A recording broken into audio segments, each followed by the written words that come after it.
Hello, hello. If you pop on, say hi. Yay! Oh, How I are gotta figure you? out where to put my phone. Good. How are you? I'm good. All right. I'm gonna attempt to put my phone in a flower pot and see if If I it gotta do works. the vibrating here. There we go. Okay. I know, I love it. I just put in headphones because there's these like really loud kids outside. Oh, let's party. Okay. So, yay. Awesome. Well, thanks for joining me. Of course. Thanks for Um, having yeah, it looks like we've got lots of people popping on. So let's start. If you want to just go ahead and introduce yourself. me. Sure. So I'm Priyanka. I am anti-wheat girl, I guess. And I have been diagnosed. I was diagnosed with celiac disease 15 years ago, as of this past Sunday. So it's been quite a long time. It was my celiac anniversary. Yeah, and that's a big one. Yeah, 15. I wanted to throw a party originally, but then I realized that's kind of a lot of work. So maybe for 20, I'll throw a party. But um, yeah, so that was just this past weekend. I'm in medical school. I'm just graduating next week, actually. And I'm going to be going into general surgery. So I have to move to Boston. A lot of life changes going on right now. But yeah, that's a little about me. Yeah, you have really big life changes happening. Yeah, but it's exciting just and scary, but we'll see. Yeah, it's going to be awesome. So you're doing general surgery, is that correct? Yes, yeah. I originally thought I wanted to do pediatrics and then maybe do GI and kind of like work with celiac, but then I sort of realized it's a little too much for me emotionally, I guess, to kind of deal with my disease every single day as a patient and then have to also do it as a provider. I think some people that works for them and they really like to do it, but I realized it was too much. So I ended up kind of finding a different path, and surgery's where we're going. Yeah, well, that's the thing. Everyone's got to figure out what works for them, and like understanding what you want to do too, so that you can provide Right. the best care for patients. Absolutely. Yay. Okay, so I would love to start with the question we kind of talked about because it's come up, a couple times, and then someone messaged me about it, and I don't know if Yeah. she'll be able to pop on or not. But basically, if you're joining us, we're doing an interview series. I've been interviewing lots of different people, and a great question has come up around asymptomatic celiacs and how to navigate those. Like, how do you navigate when you don't have symptoms, basically? So, what do Yeah. you have to say about it, Priyanka? I have quite a lot to say about it.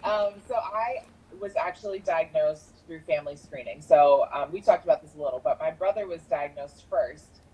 He was like very sick. He was just 6 years old, I think, at the time, and I was 12. And because he was diagnosed, and we know that celiac disease has a genetic component, all of our family did the blood testing as a screening. And lucky me, I'm not having any symptoms or anything.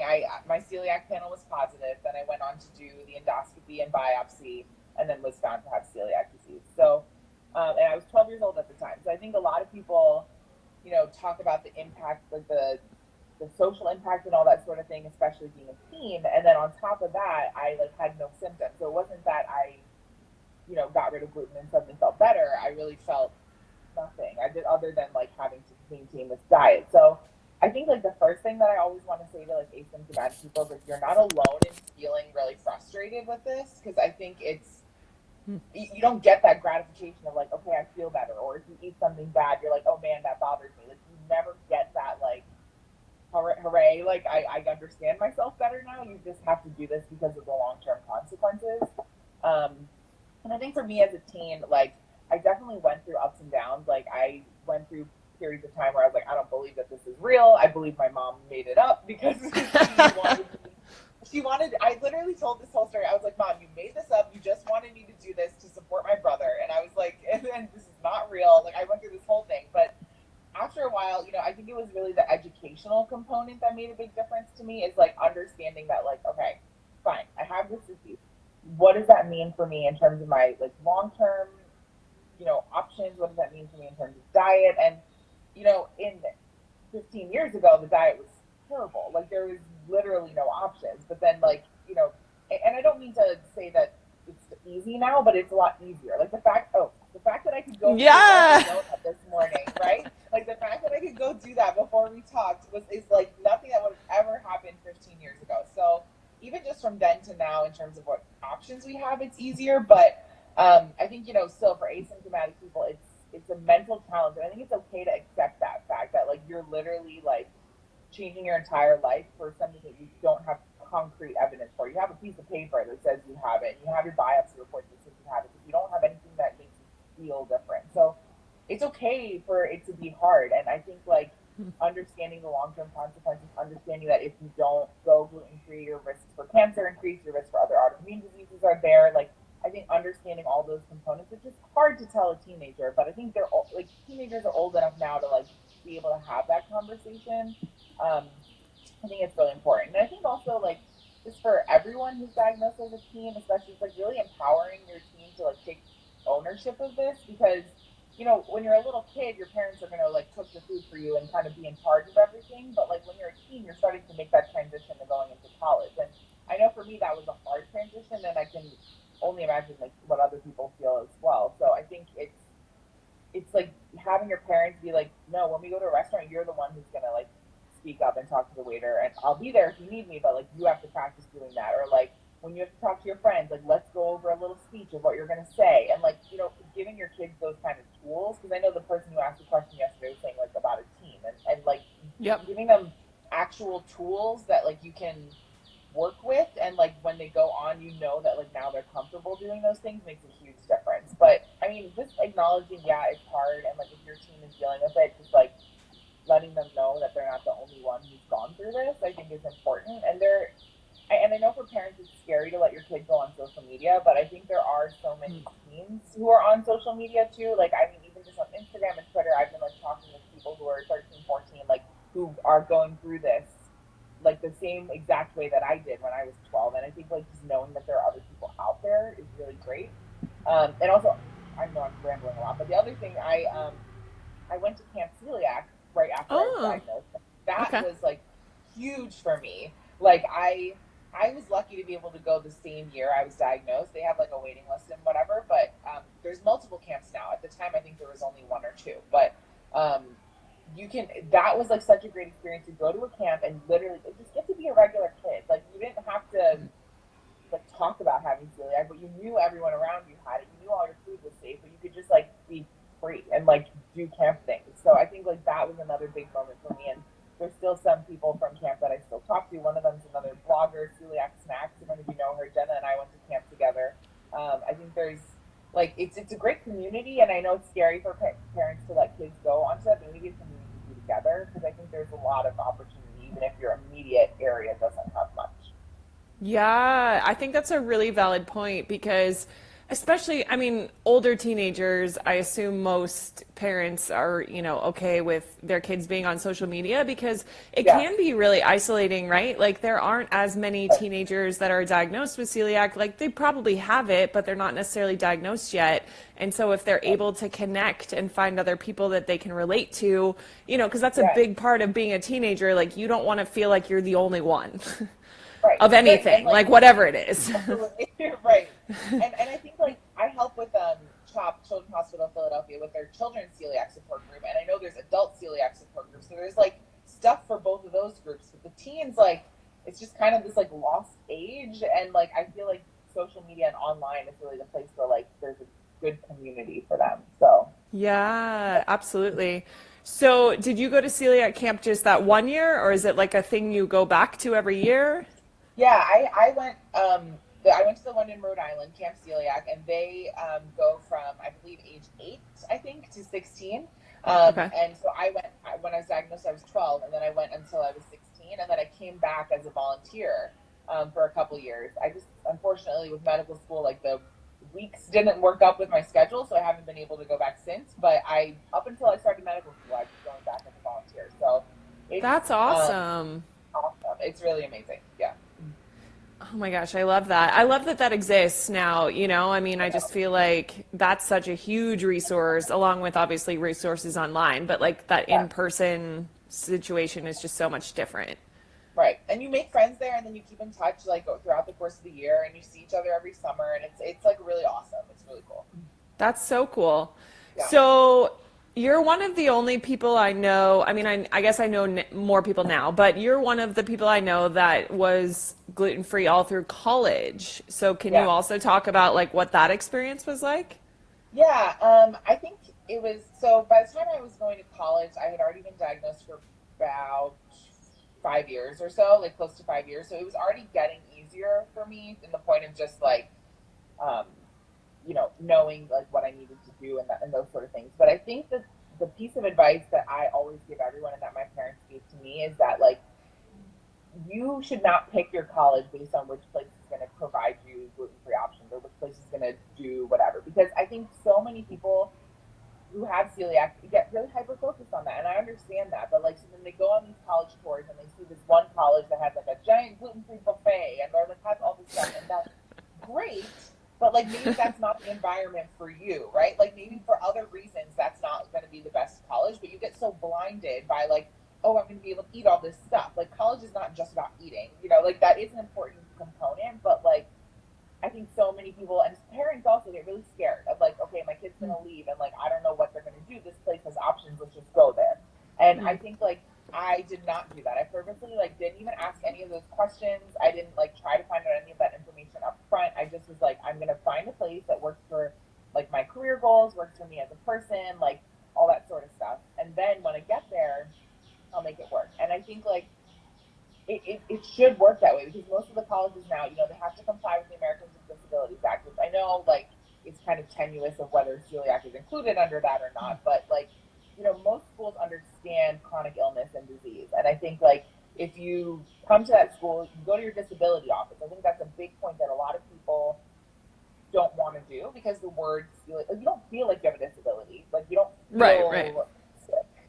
But like Yeah. I think go to the disabilities office and like at least registering with them because like say you do get gluten by accident one day, you want to have that paperwork like trail to be able to tell your professor like I'm sick because I have this disease. But if that's the first time anyone's ever hearing about it, like you're probably not going to get the same support as you would have otherwise. So like registering with So the that's disabilities. so that's awesome. So can you because I don't know about this. Can you Yeah, speak yeah. a little bit? So what's the process? Like there's just an office on campus and you go Yeah. and register?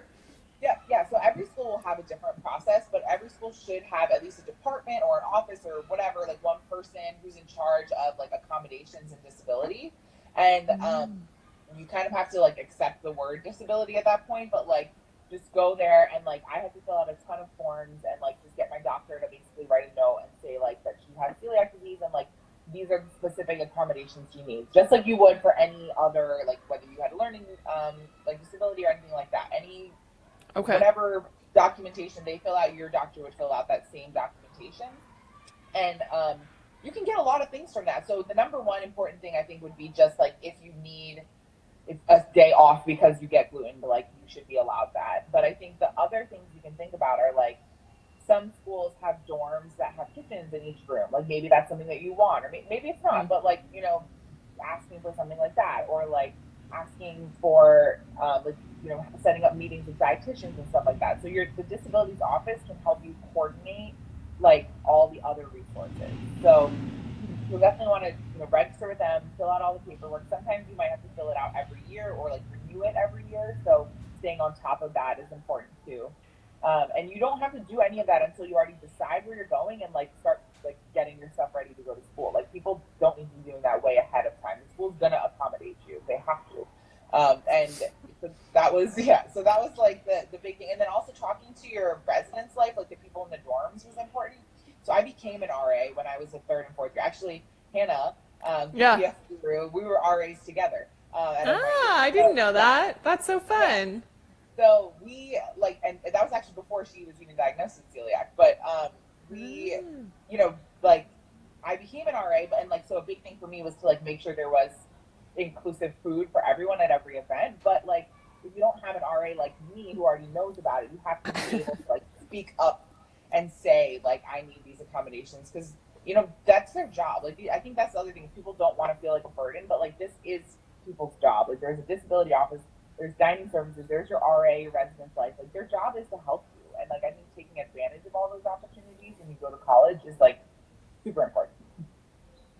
Absolutely. I love that. I mean, that's a huge need. I think like just people don't know about, right? Like all these Yeah, resources that exist that yeah, people could better utilize, I'm sure. Like I'm sure there's so many people that like myself, I mean, I've been out of college for a long time, but I didn't know about this and I wouldn't even know to tell someone. Now I do and like it'll be on my yeah. radar, but that's awesome.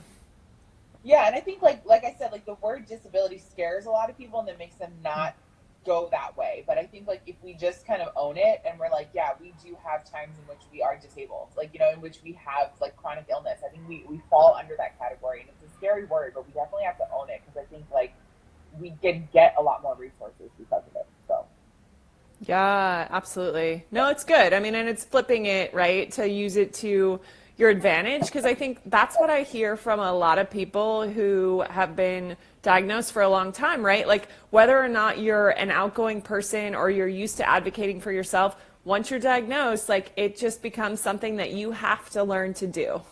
yeah, absolutely, and it's hard, and I get it. Like I've been talking about this a lot lately because I've been having a lot of ups and downs in terms of like my internal like mental ability to advocate for myself. Like I think like sometimes I'm like all about it. I'm like, yes, let's like go in every restaurant, let's like blast off on about autoimmune disease. Let's like let's do it, let's go like full steam ahead. Like I can do that like sometimes, but then I get at these other phases where I'm like, I don't want to talk about this. I don't care like what anyone has to say. I'm just gonna quietly sit in the corner here and mind my own business and try to be a normal person. So I think like accept like you have to be able to advocate. You have to like there's no way you're gonna get through life if you can't do it. But like with celiac, but if it's too much, it's okay for it to be too much. Like and that's Yeah. when I like really lean on my family. Like I've had my sister.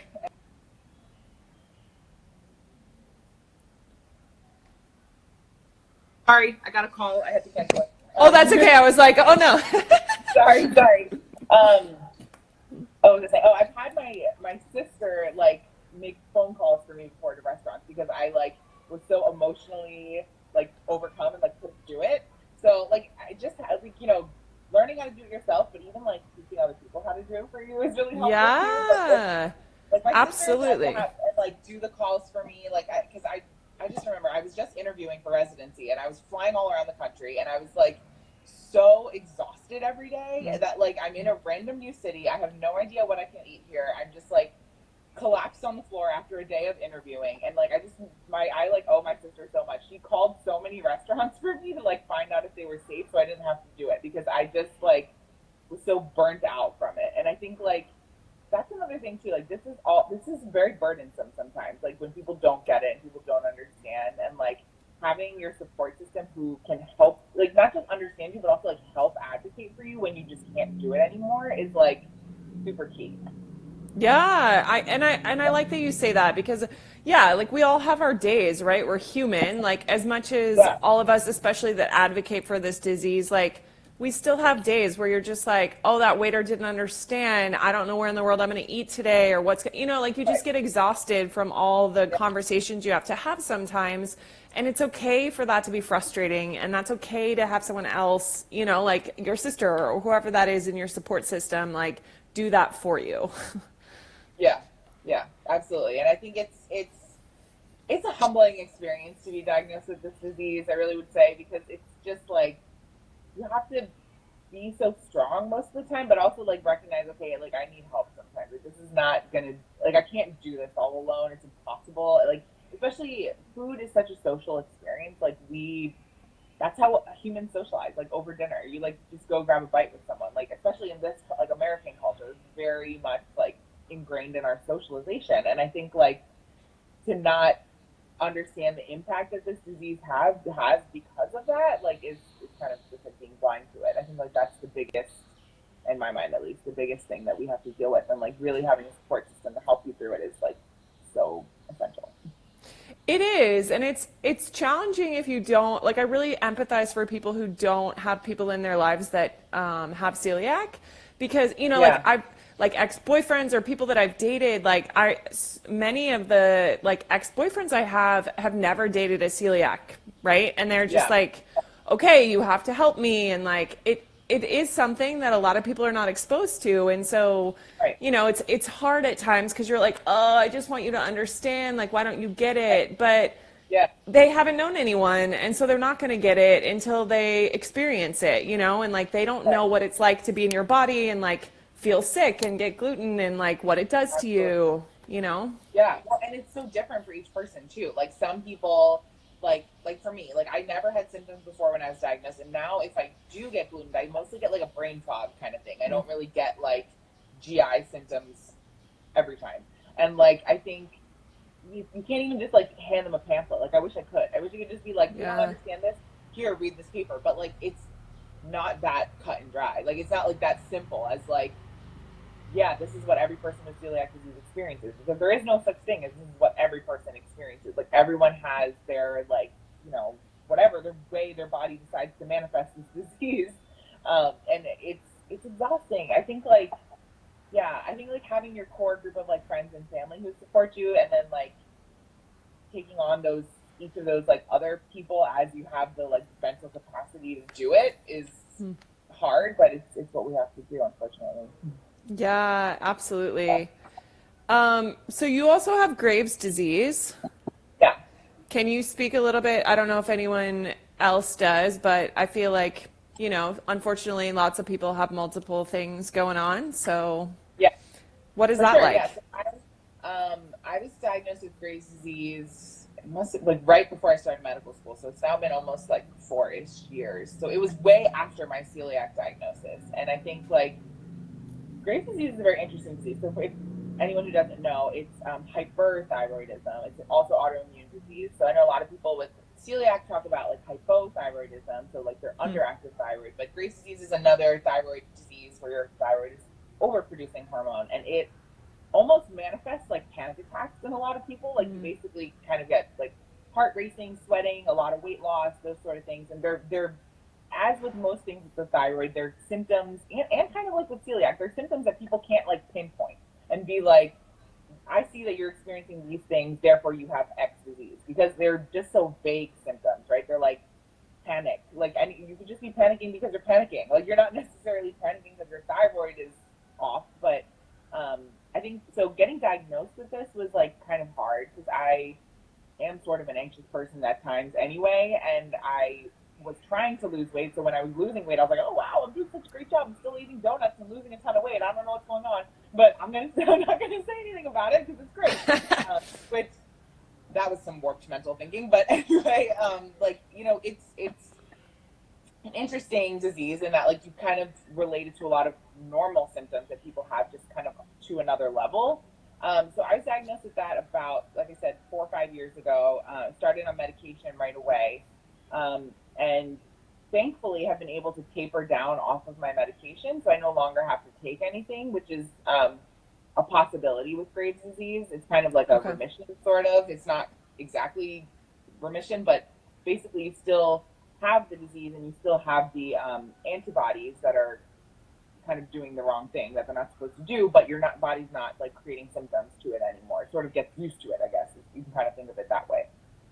But even with that, you have a risk of it coming back, and like the risk gets lower and lower as time goes on. But it's it's a little bit of a mental game, and I play this mental game with celiac disease too, right? Like you don't know if your symptoms are due to celiac. It's like whether your symptoms that you're having right now are you have a stomach bug, or you're gluten, or you're tired, or you have brain fog. Like you Yeah. don't know those things, and like same thing with Graves. It's like, am I nervous, or am I nervous because I have something going on? Is my heart racing because I have a test, or is my Graves coming back, or am I losing weight because I'm trying to, or is it just going off because I have thyroid disease? You know, like it's it's a mental game, both of these things. I think, like I said, because they're just such vague symptoms, and that I think has been really the challenging part of both of these things.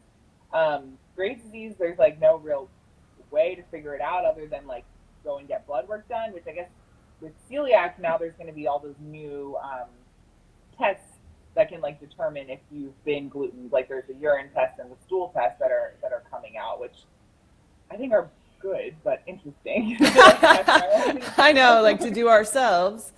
Right. Like I think it's a good idea, but it's a little weird. But I think like those sort of things are going to be helpful tools to us in the future. But Grace doesn't really have anything like that, unfortunately. Do you know other people with it? With Grace disease? Yeah. Yeah. I think, well, there's one of our blogger friends has it. I can't remember who it is right now. Oh, Tasty Meditation. Yeah, I Oh, think Jess has it. Yes, Jess, that was yeah, more recent. Yes. Okay, yeah, yes. yeah. Somebody else has it. So yeah, she does, and then I haven't met anyone else in terms of like in the celiac community. I do know that there are people who have it, but I don't really Yeah. know anybody else who has Graves' disease. Oh, my uncle, but it's not genetic really in the same way that we think about celiac being genetic. I mean, all autoimmune diseases, you're kind of at a risk of other autoimmune diseases, but Yep. yeah, I don't really know anyone else who has it. That probably would have been helpful, just in terms of like mentally dealing with it, like we talked about with celiac. But Yeah. yeah. So do you, just out of curiosity, I'm curious, do you feel like as a result of having autoimmune diseases is like why you wanted to study medicine? In part, yeah. So I think like on one level, both of my parents are physicians. My family's like a Yeah. very medical family. Yeah. Yeah, like a lot of people are doctors.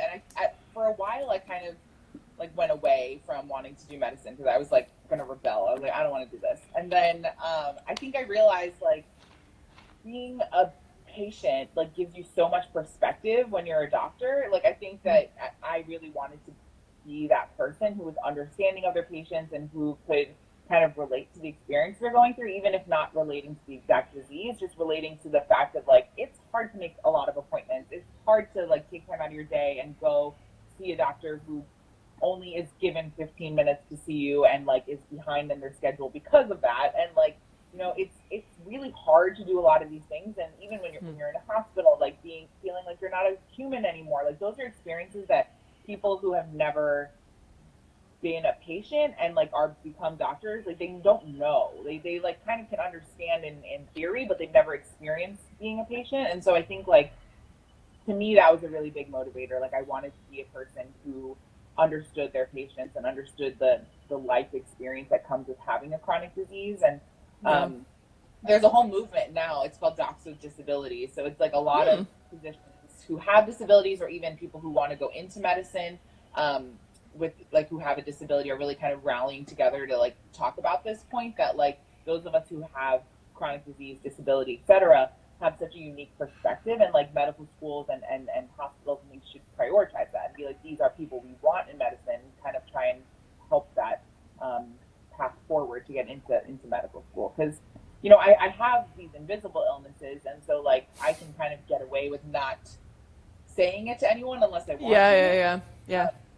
but I think there are other doctors who have more visible disabilities and things like that who have been sort of discriminated against by the medical system and not really been able to get into medical school and those sort of things. So I think like us with the invisible illnesses kind of taking that step forward and being more open about it is kind of going to help open the door for even more providers with disabilities to be, in the community taking care of patients. That sort of stuff. Yeah. That's very cool. I love that that's happening.